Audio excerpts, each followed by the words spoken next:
buenos días, muy buenas tardes o quizás muy buenas noches, estimado oyente, según sea la hora y el país donde se encuentre. Reciba nuestro característico saludo pastoral al inicio del programa, de quien les habla, el pastor bautista Nikos Ricoy, de parte del equipo de trabajo del Ministerio Tinajas, que elabora cada semana este programa para usted, emitiendo desde aquí en Valencia, España. Muy bienvenidos una vez más a nuestro nuevo programa semanal Encuentros.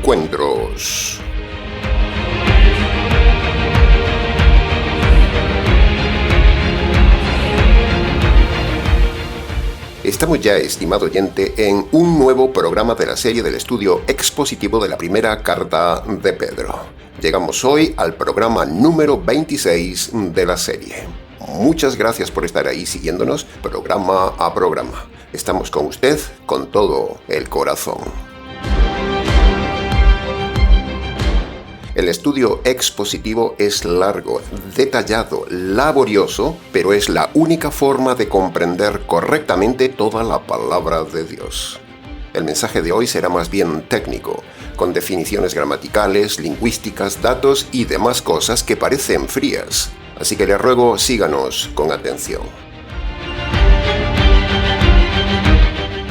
Hay veces que el mensaje es sublime y uno toca el cielo o sube al tercer cielo con las revelaciones bíblicas de los apóstoles. Pero otras veces el texto bíblico nos baja a la realidad y nos hace poner los pies en la tierra con sus exhortaciones. Tal es el caso de hoy.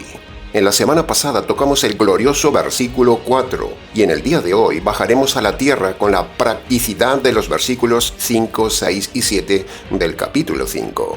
Bien, habiendo dicho esta necesaria introducción, analicemos entonces ya el tema de hoy. Y como siempre, lo haremos de forma detallada para su mejor comprensión.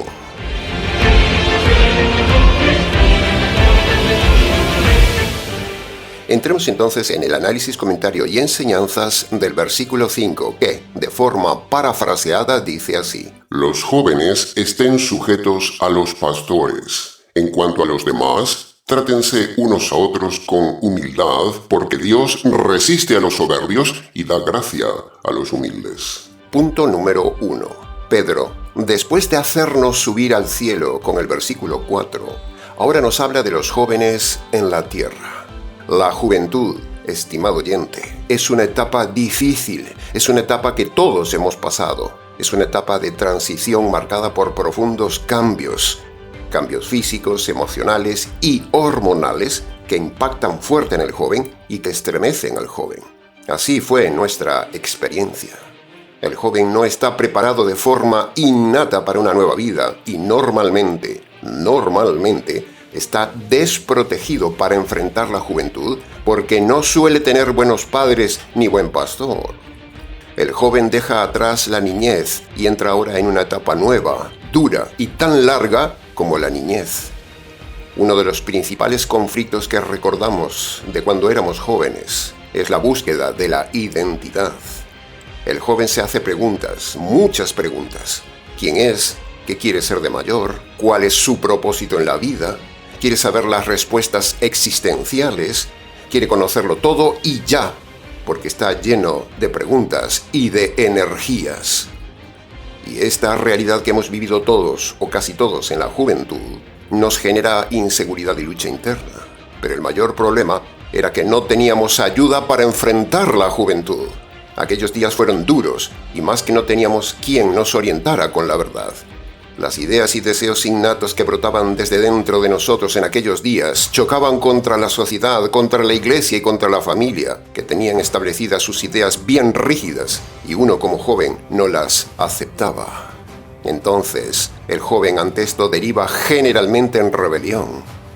Así éramos por dentro de jóvenes, y esa rebelión no canalizada puede acabar incluso en delincuencia. Por eso tocamos este tema, estimado oyente, y trabajamos intensamente con los jóvenes. Otro conflicto importante que surgió en la juventud es que teníamos una gran necesidad de autonomía. El joven quiere ser libre, desea tomar decisiones propias, tener ya su propio dinero y liberarse del control de sus padres, sin darse cuenta que precisamente necesita más que nunca de sus padres y necesita a su pastor más que nunca, porque no está preparado para ir solo al mundo. Por eso Pedro dice que los jóvenes se sujeten al pastor. Pero el problema de Pedro es que tendría que haber dicho algo más en el versículo. Tendría que haber dicho algo así como que el joven se sujete también a los padres, y sobre todo si son cristianos. Los jóvenes necesitan la protección de sus padres y el consejo de su pastor, aunque ya son racionalmente maduros. Pero ser maduros de cuerpo no implica maduros de alma, ni de mente, ni maduros en sabiduría. Por eso ahí entra el juego del pastor, ayudando a los padres y ayudando al joven. En el plano afectivo y físico, el joven empieza sus primeras amistades y empieza también el terrible y peligroso tema hormonal del joven, que lo destroza si no tiene una correcta enseñanza bíblica de la sexualidad. Todo esto y más que hemos dicho genera conflicto interno en el joven.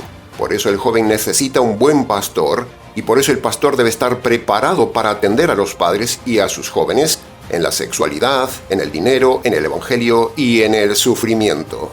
El pastor debe ser modelo del joven, porque si sus padres son inconversos, el joven no tendrá un modelo e irá camino del fracaso. Aunque haya diferencia generacional entre el pastor y el joven, la parte moral y la parte espiritual no cambia con la edad. Es la misma para el joven que para el adulto. En fin, podríamos tener una disertación mucho mayor sobre la juventud, pero no tenemos tiempo ni es el tema central de hoy. Con lo dicho, es suficiente resumen para entender que los conflictos de la juventud son complejos y eso implica que el pastor debe estar con el joven, apoyarle, darle sabiduría, darle modelo bíblico, hay que escucharlo, potenciarlo y canalizar sus talentos. Y eso es lo que precisamente hacemos en el Ministerio Tinajas. Cuidamos nuestros niños, preparamos nuestros jóvenes y enseñamos a sus padres para crear una raza de hombres diferentes.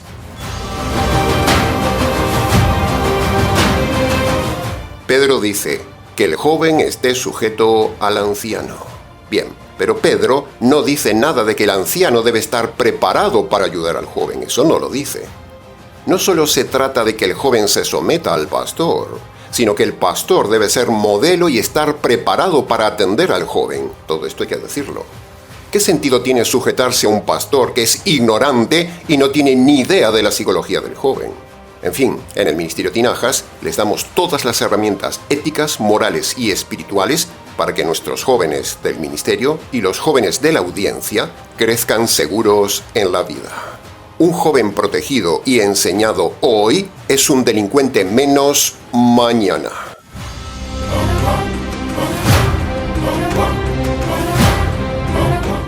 El fracaso actual de la sociedad que nos rodea, estimado oyente, el fracaso de la sociedad es el resultado de una juventud pasada sin sabiduría bíblica, sin prevención bíblica, sin temor de Dios y sin la palabra de Dios.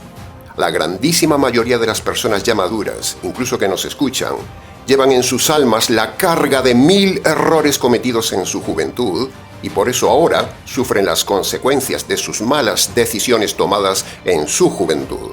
Por ejemplo, su inmoralidad en la juventud, su rebelión, por su falta de sabiduría y por su ignorancia de la palabra de Dios. Por eso están ahora como están. Y por eso nosotros, en el Ministerio Tinajas, trabajamos tan intensamente con nuestros niños y nuestros jóvenes, cuidando al joven, orientando al joven, potenciando al joven, dedicándole tiempo al joven y sobre todo enseñando al joven el Evangelio y la moral bíblica para que le vaya bien en la vida. Cada joven que cuidemos hoy será un delincuente menos mañana. Para preguntas del tema, escríbanos.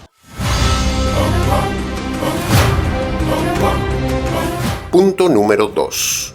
Pedro dice que los jóvenes deben estar sujetos a los pastores. Pero yo, como pastor, creo que es una enseñanza un poco limitada. Lo que Pedro tendría que haber dicho aquí es que toda la congregación debe estar sujeta a los pastores, no solo los jóvenes. Ahora, para estar sujeto a un pastor, en primer lugar, el pastor debe dar credenciales y evidencias de ser un buen pastor convertido. Si no es convertido y no tiene buen testimonio, usted no solo no debe estar sujeto a ese lobo, sino que debe escapar de ese lobo. En segundo lugar, el pastor debe reunir los requisitos de Tito y Timoteo que ya hemos enseñado en su día en el canal y tiene abajo en la descripción del vídeo. Hay miles de pastores no convertidos, estimado oyente. Hay miles de pastores que no reúnen los requisitos bíblicos. Fíjese la paradoja. Se llaman pastores, pero no reúnen los requisitos. Decir pastor no implica ser salvo, no implica ser santo, ni modelo, ni sabio. Hoy en día cualquiera es pastor. Hoy en día decir pastor significa una persona avariciosa, una persona que vive la buena vida. Y mayormente, un pastor es una persona adúltera. Bien porque defiende el divorcio, o porque es un pastor o pastora o un rabino divorciado recasado. Por lo tanto, si usted tiene un pastor no convertido, adúltero, recasado, divorciado, que defiende el divorcio, es materialista y dominante, usted no debe someterse a ese pastor. Al contrario, usted debe escapar de ese lobo. Y en tercer lugar, para someterse a un pastor, usted debe estar convertido. Si usted no se ha convertido, no tiene sentido estar bajo un pastor. Le resultará imposible someterse a un buen pastor porque son dos razas de hombres diferentes. El pastor bíblico y radical es muy diferente a una cabra que será inconversa y liberal. Entonces, la pregunta sencilla es, ¿cómo es su pastor, estimado oyente? ¿Ha filtrado usted a su pastor? ¿Su pastor se ha convertido? ¿Su pastor es una cabra moral? ¿O su pastor es un buen pastor bíblico? Otra pregunta.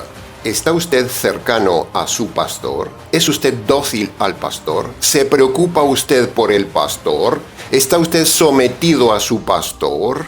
Para preguntas del tema, escríbanos. Punto número 3 del versículo 5. Pedro habla ahora de la humildad. Por lo tanto, es obligado definir claramente qué es la humildad.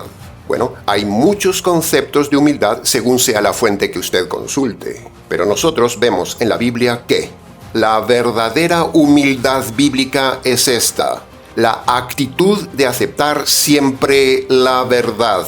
Se lo repito, la humildad es la actitud de aceptar siempre la verdad. Humildad no es callar, humildad no es ayudar, humildad no es tener un carácter de menso o un carácter introvertido o un carácter suave. Eso no es humildad. La humildad no tiene nada que ver con el carácter. La humildad es una actitud independiente del carácter, sea fuerte o sea suave. La humildad es aceptar siempre la verdad. De hecho, gente con carácter suave es soberbia. Y gente con carácter fuerte razona y es humilde.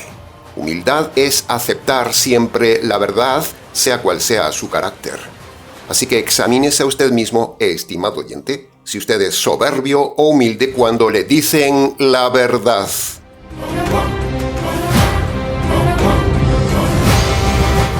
Normalmente en la vida, en las diferentes áreas de la vida, hacemos muchas cosas mal.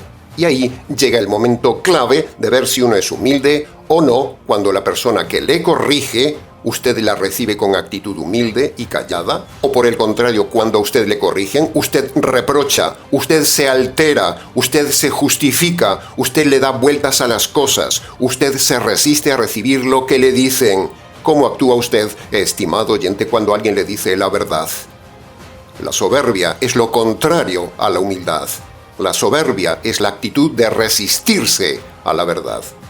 En el Ministerio Tinajas sabemos mucho de esto, sabemos mucho de la gente soberbia. Llevamos muchos años viendo la soberbia de la gente cuando le predicamos la verdad. Es más, usted que me está escuchando, estimado oyente, usted es soberbio, porque lleva escuchando muchas veces este canal y usted sigue haciendo lo que le da la gana y aún no se ha convertido ni ha obedecido lo que le decimos. Usted es soberbio, estimado oyente, porque si fuera humilde, los más de 43,000 suscriptores del canal estarían sirviendo en el Ministerio Tinajas y habrían recibido lo que enseñamos en el Ministerio Tinajas, pero la audiencia del Ministerio Tinajas es una audiencia soberbia. Les gusta escuchar lo que decimos, pero no obedecen lo que decimos ni aceptan lo que decimos. Son soberbios y la soberbia es pecado.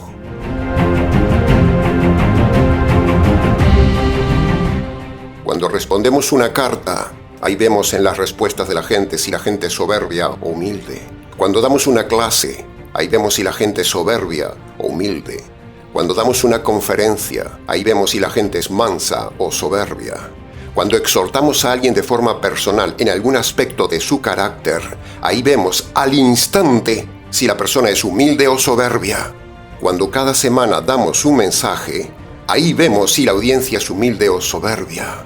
La audiencia del Ministerio Tinajas es soberbia. El humilde razona y acepta al momento la corrección y la enseñanza. No tarda, no se justifica. Al soberbio le salta al momento la soberbia de la autojustificación. El soberbio se revuelve como una serpiente cuando le decimos la verdad. El humilde calla, recibe, razona y obedece sin replicar. El soberbio no razona, el humilde razona. ¿Cómo es su carácter, estimado oyente, cuando le corrigen? La soberbia le lleva al fracaso en esta vida y le llevará al fracaso en la eternidad. La soberbia es el pecado del diablo. La humildad es la virtud del Señor. ¿Con quién se identifica usted, estimado oyente? Bien, suficiente. Para preguntas del tema, escríbanos.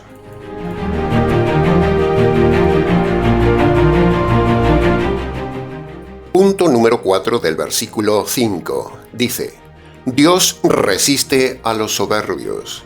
Creo que la frase se explica por sí sola, estimado oyente. No tenemos que dar mucha explicación del tema. Solo darle un grito de advertencia y decirle que Dios resiste a los soberbios y nosotros también resistimos a los soberbios. Así como no habrá soberbios en el reino de los cielos, en el ministerio Tinajas, el cual es un anticipo del reino de los cielos, tampoco tienen cabida los soberbios. Cuidado con la soberbia, estimado oyente, seas o no seas del ministerio Tinajas. La soberbia te llevará a la ruina familiar, relacional, económica, personal, eclesial y eterna. Si hay soberbia, no hay conversión, porque el primer paso de la conversión es la humillación.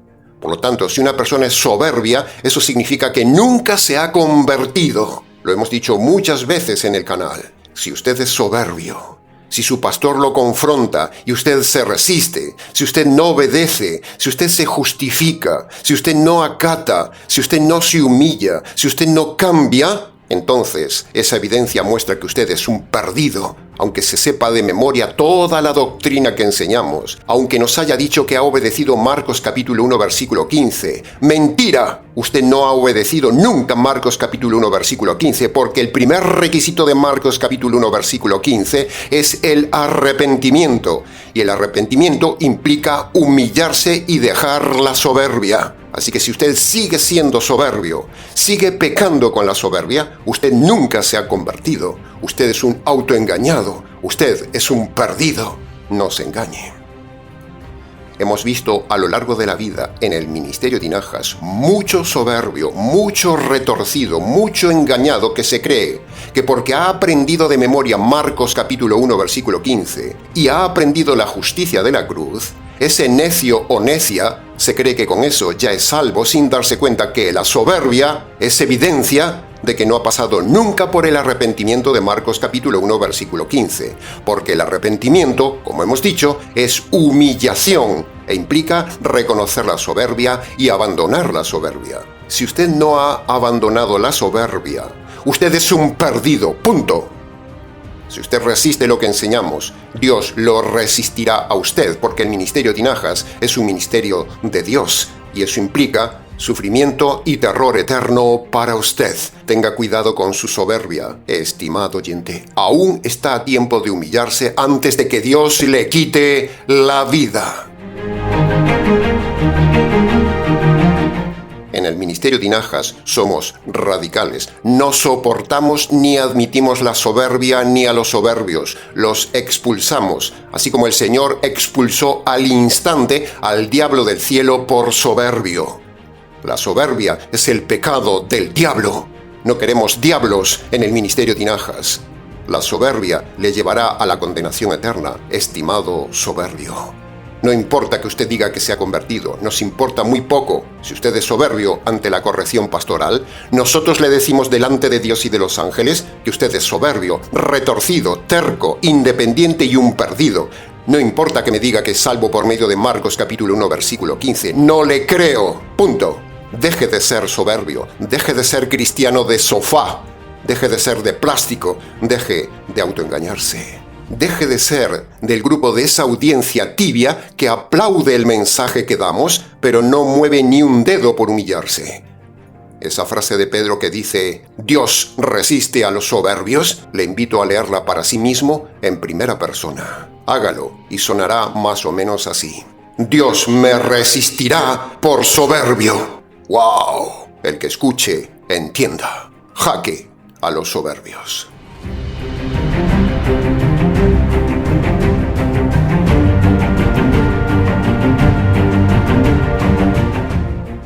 Entremos ahora en el análisis, comentario y enseñanzas del versículo 6, que dice: Humíllense bajo la poderosa mano de Dios, para que Él los levante cuando fuese el tiempo oportuno. Punto número 1. Una cosa es la humildad y otra cosa es humillarse. El pasaje no dice que sean humildes, eso fue dicho en el versículo anterior. Pero aquí Pedro hace un giro y dice que hay que humillarse ante Dios, y eso va para todos, humildes y arrogantes. Todos deben humillarse en su libre albedrío ante Dios. Usted puede ser humanamente humilde, pero espiritualmente arrogante ante Dios. Pedro dice, humíllense ante Dios, y la humillación es la primera condición de Marcos capítulo 1, versículo 15. Punto número 2. Para los necios calvinistas que nos escuchan, que sabemos son unos cuantos, aquí tenemos una vez más el maravilloso libre albedrío humano en palabras de Pedro. Aquí vemos que, primero, el hombre en su libre albedrío se humilla y luego Dios lo levanta. Ese es el orden. Primero decide el hombre y luego decide Dios. Este es el orden que vemos aquí, y ese orden empieza con el libre albedrío humano, no con la decisión soberana de Dios. Aquí está una vez más el principio universal de salvación con el libre albedrío humano que los necios calvinistas no aceptan por soberbios. Aquí está el libre albedrío en estado puro, estimado oyente. Aquí no vemos la soberanía de Dios, aquí está la soberanía del hombre. Dios manda, el hombre obedece o no en su libre albedrío, y Dios lo levanta o lo salva o no, si obedece lo que Dios dice. Lo que dice aquí Pedro es el mismo principio universal de Marcos capítulo 1, versículo 15. Primero, el Señor Jesús manda. Segundo, el hombre en su libre albedrío obedece. Y tercero, Dios lo salva.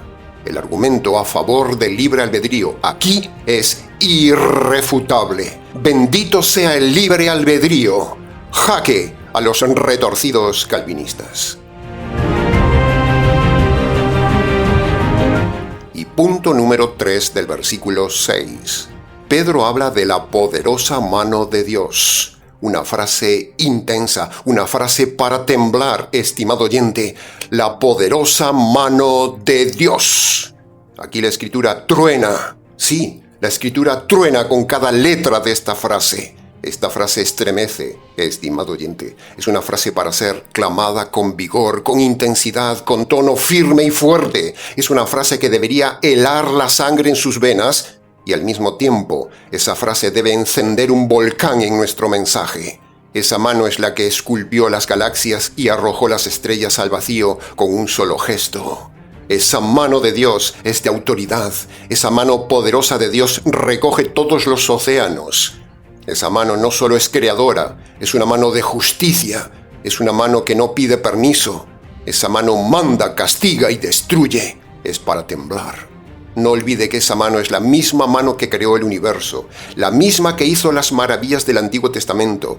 Y esa mano es la que descargó la copa de la ira de Dios y clavó la espada de la justicia divina en el alma del Hijo de Dios. Y esa misma mano es la mano cálida de Dios que le ayuda a levantarse de sus rodillas el día de su conversión, cuando usted se quiebra, se desgarra se rompe y reconoce ante el juez que usted es un delincuente.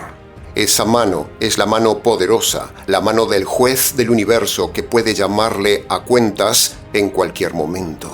Esa mano es la mano de un juez, no es la mano de un padre amoroso, ni de un Dios amoroso como le engañan por ahí los lobos. Dios no es amoroso, estimado oyente.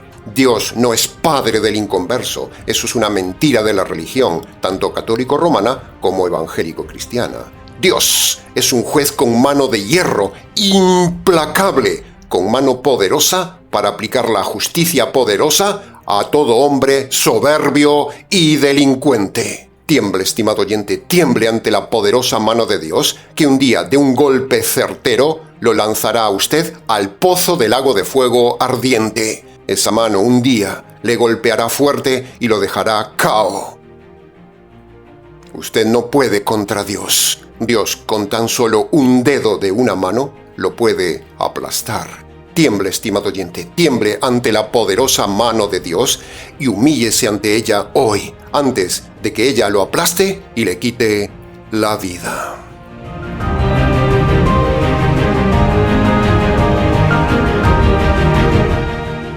Y entremos ya entonces en el análisis, comentario y enseñanzas del último versículo de hoy, el versículo 7, que dice: Echen toda su ansiedad sobre Él, porque Él tiene cuidado de ustedes. Punto número 1. Si Pedro habla de ansiedad, lógicamente tenemos que analizar antes que nada qué significa el término ansiedad.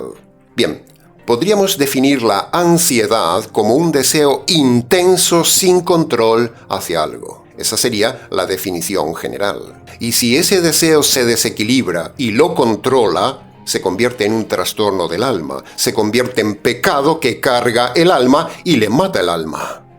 La ansiedad sin control es pecado. El convertido no puede tener ansiedad de nada, nunca, porque el convertido descansa sobre la poderosa mano de Dios. El convertido solo puede tener confianza en Dios en la prueba. No puede tener ansiedad. La ansiedad es pecado. La prueba viene de Dios. Así que no esté preocupado, no esté ansioso, no esté orando. Simplemente esté quieto, esté confiado, esté actuando y haga lo que usted pueda buscando salidas. Pero no esté ansioso, esté tranquilo, no esté orando a Dios. Por ejemplo, si usted no tiene trabajo, no esté ansioso, no ore a Dios pidiendo trabajo. Simplemente asuma la prueba que Él le manda y empiece a buscar trabajo, pero no pida a Dios trabajo. Si usted no tiene trabajo y esa falta de trabajo no depende de su negligencia, de su vagancia, etcétera, etcétera, entonces eche su ansiedad, su preocupación sobre Él, porque la falta de trabajo es una aflicción de Dios para probarlo, pulirlo y premiarlo en la eternidad si usted es un convertido. Sin pretender ser simplistas con este tema, porque la vida nos ha dado muchas pruebas, le decimos: deseche la preocupación, haga su parte, busque trabajo y en su momento aparecerá el trabajo, pero no ore a Dios por un trabajo, porque la falta de trabajo se la manda Él. Tal como dice el final del versículo, Él tiene cuidado de ustedes. Eso implica que Dios en su momento se moverá por el convertido para ayudarle a encontrar trabajo. Pero usted no se lo pida, deje que Dios actúe en su soberanía, en su prueba. Para preguntas del tema, escríbanos. Punto número 2. Repasemos ahora algo que hemos dicho varias veces en la serie. Si usted no se ha convertido y tiene una enfermedad, una prueba dura, una aflicción o lo que sea, esa prueba dura es para que usted reaccione y se convierta por medio del Evangelio. Las pruebas duras para el inconverso son para llamar su atención y mostrarle el peligro de si Dios les quita la vida.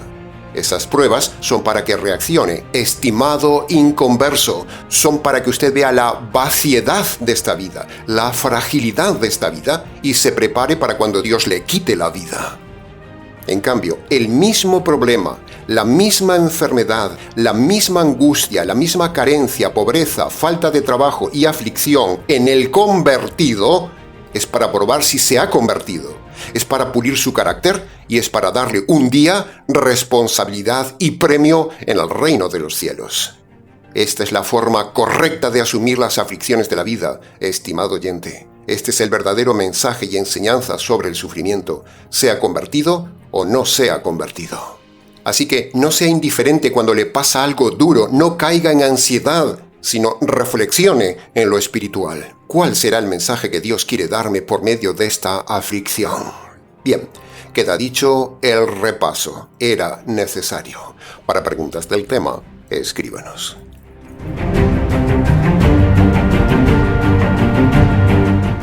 Punto número 3. La ansiedad es un tema que aborda la psicología secular, así que aprovechamos la oportunidad inmejorable para denunciar la falsedad de la psicología que no sabe enfrentar la ansiedad. La psicología es pecado, la psiquiatría es pecado, tomar ansiolíticos es pecado, todo es un negocio y va contra la voluntad de Dios. Si usted está tratando su ansiedad o cualquier otro trastorno de su alma con un psicólogo, aunque el psicólogo se llame cristiano, usted y él están en pecado porque la psicología es pecado. En los tiempos de Pedro no había psicología. Entonces, ¿cómo se trataban los problemas del alma?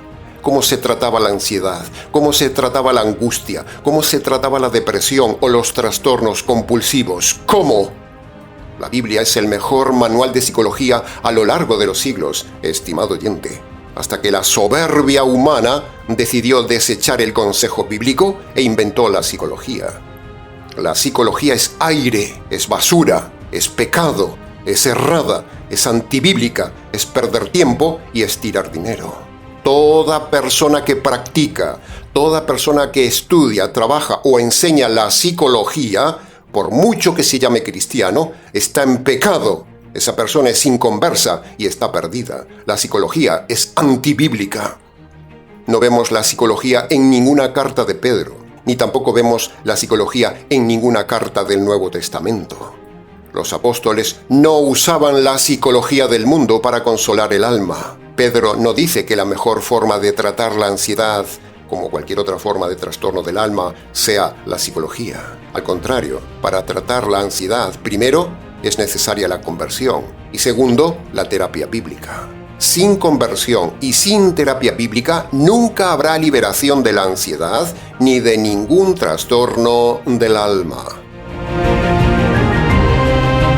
En el canal tenemos un vídeo donde derribamos la psicología, la mal llamada psicología cristiana, donde demonizamos la psicología atea secular. Le invitamos a escucharlo. Jaque a la psicología. Punto número 4 del versículo 7.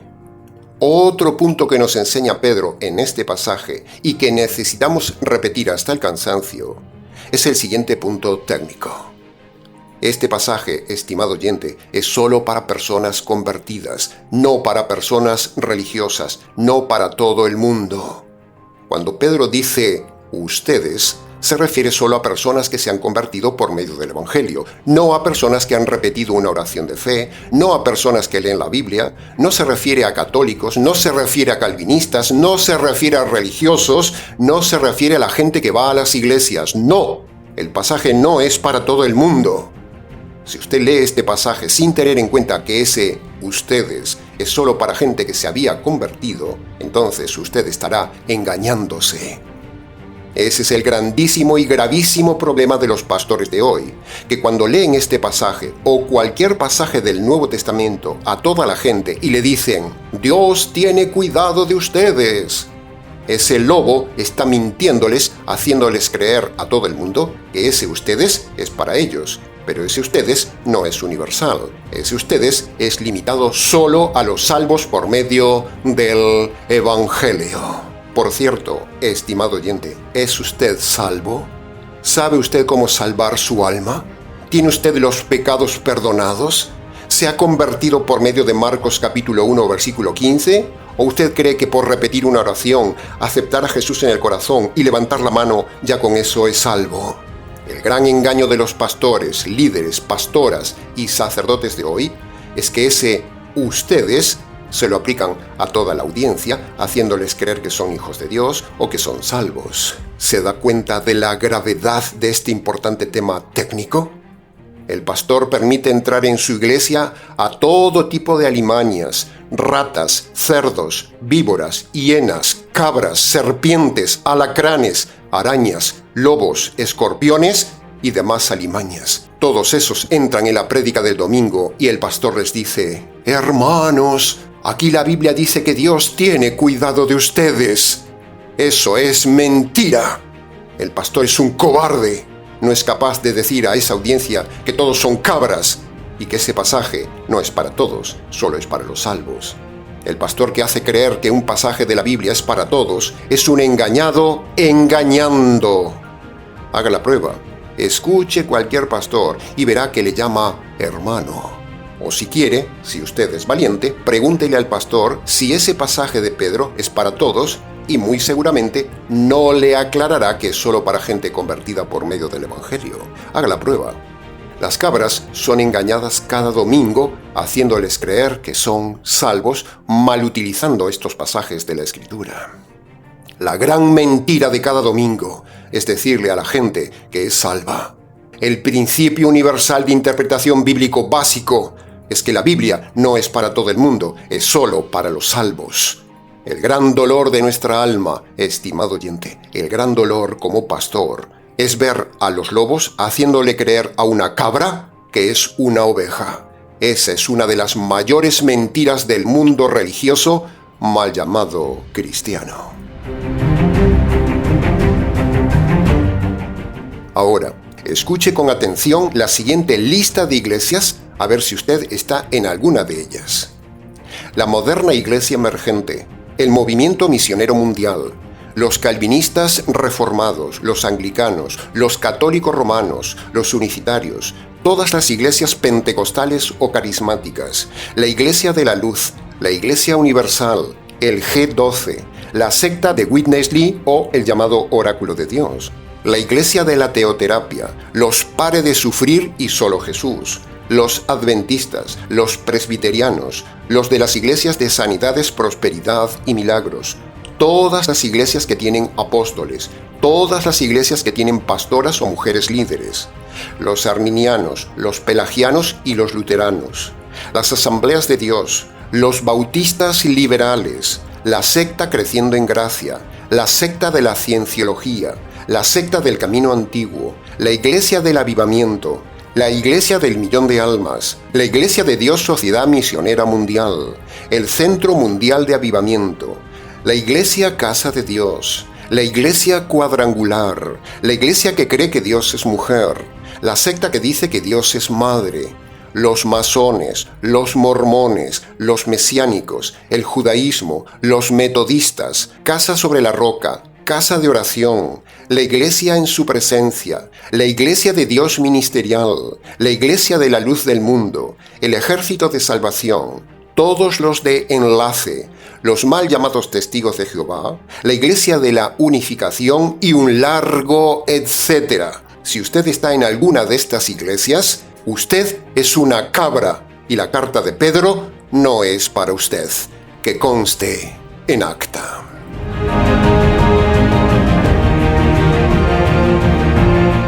Y punto número 5 del versículo 7. Cuando Pedro dice que Dios tiene cuidado de ustedes, no dice que les dará prosperidad. Eso no lo dice el texto. No. El texto no dice eso. Tener cuidado de usted como convertido no significa que le vaya a dar abundante riqueza, como dice la falsa doctrina de la prosperidad. Dios cuida a los suyos, pero no con la medida que cree la gente. A veces, el cuidado de Dios es con lo mínimo de lo mínimo. A veces los cuida con dificultad, los cuida con poca provisión, los cuida con poca ayuda o con poca salud, pero los cuida. Pero eso no es porque Dios se ha olvidado o dejado de lado a los convertidos, no, tenga paz. Sino que, como ya dijimos en la serie, el poco cuidado que Dios da por momentos en la vida de los salvos es para trabajar su carácter y para premiarlos en la eternidad. Ahí tiene el caso de Job. Dios cuidó de la vida de Job en el tiempo de la prueba, pero tuvo cuidado de él en grado mínimo de lo mínimo de lo mínimo. Podríamos decir que le dio solo respiración. De resto, se lo quitó todo, excepto la necia de su mujer, que también se la dejó para probar su carácter. El caso de Job es una bofetada a los perversos predicadores de pare de sufrir y de la prosperidad y milagros. Job era un hombre de fe. Sin embargo, Dios le dio miseria, enfermedad, dolor, muerte familiar, ruina, desgracia, soledad, angustia y malos amigos. Todo lo que los de la prosperidad precisamente niegan. ¿Cree usted que Job no oró a Dios pidiendo sanidad? Claro que lo hizo. Es algo automático en una persona, orar a Dios. Ahora, ¿Dios le respondió? No. ¿Job era salvo? Claro que lo era. Lo dice el mismo texto en boca de Dios. Entonces es lo que venimos enseñando en la carta de Pedro, que las cosas no son como dicen las sectas del dinero y la buena vida, sino que las cosas son como les enseña Pedro y como lo dice Job y como lo decimos en este canal, que Dios manda pruebas al convertido y por mucho que un convertido ore, Dios no le quita la prueba hasta que consiga su propósito. Las aflicciones no implican falta de fe ni estar en pecado, que no le engañen. Pedro no habla de prosperidad aquí, solo se habla del cuidado de parte de Dios, pero no dice el nivel de cuidado que le dará Dios. La medida del cuidado del Señor sobre el convertido la pone Él, no la pide usted. El convertido no debe pedir en oración nada a Dios, como hemos dicho antes, solo debe aceptar con buen ánimo toda aflicción que le manda Dios. Si usted pide en oración salir de la prueba, usted está pecando porque está rechazando lo que Dios le envía. Así que no ore nunca ante una necesidad. No ore por trabajo, no ore por una enfermedad, no ore por sanidad, no ore por dinero, no ore por salud, no ore por salir de un problema, porque ese problema se lo envía Dios, tal como fue el caso de Job y tal como vemos aquí en la carta de Pedro. Eche su ansiedad sobre Él y descanse en Él, estimado oyente, pero no pida nada. Si Dios le mata, mejor, se irá a la eternidad. Si le da vida, siga viviendo íntegramente con Él, con lo poco que le da. Para preguntas del tema, escríbanos.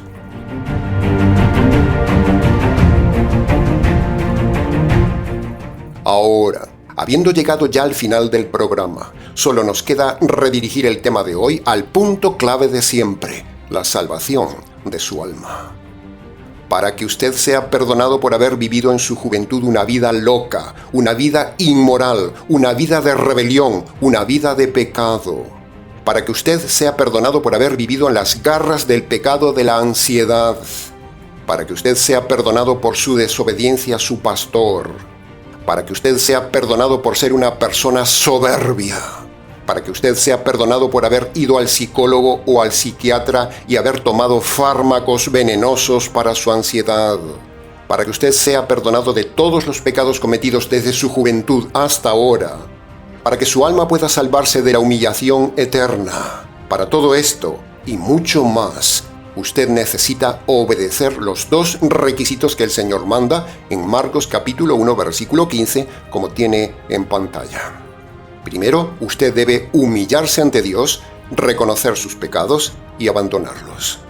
En segundo lugar, usted debe honrar a Dios reconociendo que usted merece la justicia divina por sus delitos. Usted debe reconocer también que la justicia que usted merecía le cayó al Señor Jesús.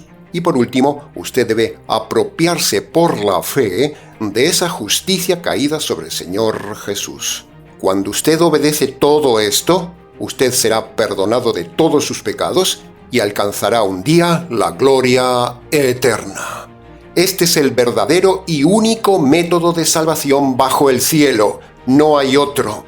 Marcos capítulo 1 versículo 15 es el modelo universal de salvación para todos los hombres, dicho en palabras mismas del Salvador del mundo. El que no obedece los dos requisitos de Marcos 1:15 no se salvará nunca, que conste en acta. Bien, una vez más se nos ha ido el tiempo del programa, estimado oyente. Mucho más se pudo haber dicho del tema, pero creemos que con lo dicho ha sido suficiente para su enseñanza y su reflexión. Para preguntas de algún tema, escríbanos. ministeriotinajas@gmx.es.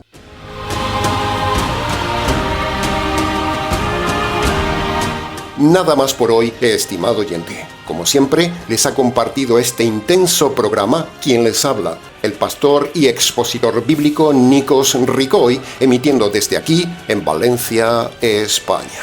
Será entonces con el gusto de siempre, hasta el próximo mensaje, aquí en nuestro habitual programa semanal Encuentro.